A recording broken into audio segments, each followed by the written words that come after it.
ઈડર જ્યારે એમ કહેતો હોય કે આ કથા મારી છે, ત્યારે સમગ્ર સાબરકાંઠા અને ઈડરના લોકોને આનંદ થાય કે પૂજ્ય સ્વામીજી આપણી વચ્ચે જ્યારે હનુમાનજી મહારાજના આશીર્વાદ લઈને પધાર્યા છે.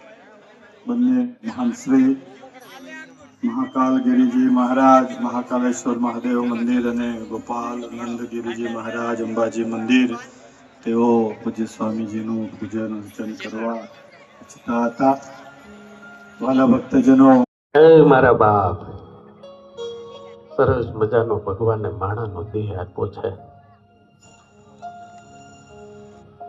કાલ સવારે આપણે જતા રહ્યું, મને અહીંયા બધા કહેતા હતા, મને કહે સ્વામી વ્યસનની વાત કરજો હો, વ્યસનની વાત કરજો. અમારા ઈડર તાલુકામાં ફેશન તો બિલકુલ નથી, પણ વ્યસન બહુ છે.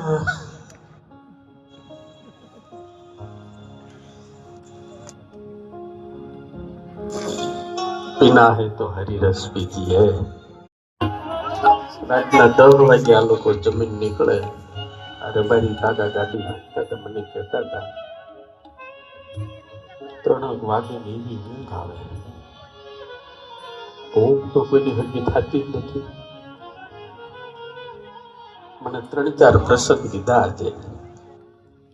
મને કે સ્વામી રીતસર ગાડી હાંકતા હોઈ ગયો અને આગળ લક્ઝરી અમને ખબર નહીં, અને અચાનક એક વાંદરો આવ્યો. અચાનક અમારે કોને ખબર, આમ અચાનક જગી ગયો. ત્યાં તો 10 ફૂટ ખાલી ગાડી, ઓલી બસ ઊભી હતી 10 ફૂટ. ઓલા માણસોએ કીધું કે ભાઈ ભટકાઈ જાઓ, ખબર નથી પડતી. ત્યારે ખબર પડી કે સાક્ષાત સાળંગપુર વાળો હનુમાન આવીને બચાવી ગયો. નકર તમને ખબર, રાતે વાંદરા હુઈ જાય, જાગે નહીં, ખબર છે? એ ભાઈ, રાતે ક્યાંય વાંદરા જોયા?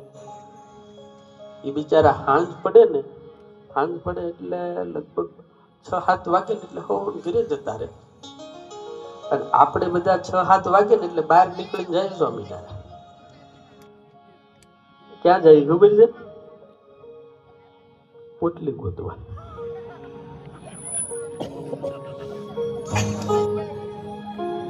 આજુ એક જુવાન ઘરે ગયો, મોટો જાગેલો એટલે ભાઈ મેં આમ કર્યું, મેં આમ કર્યું